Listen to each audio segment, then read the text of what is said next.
twikingire indwara y'akaranda Mpox. Haraheze iminsi twarinjiranywe n'indwara ya Mpox.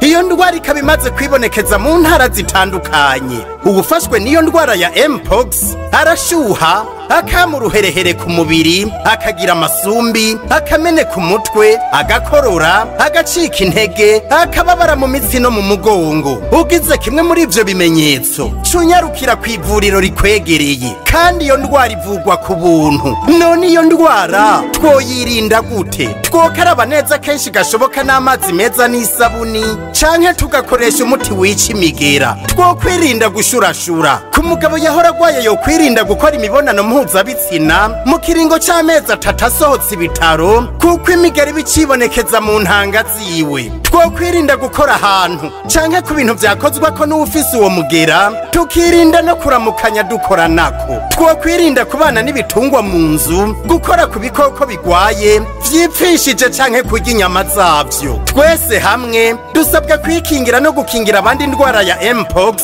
mu gushira mu ngiro impanuro twama duhabwa n'abajejwe amagara y'abantu. Ubwo n'ubutumwa muhawe n'ubushikiranganje bwo kubungabunga amagara y'abantu no kugwanya sida.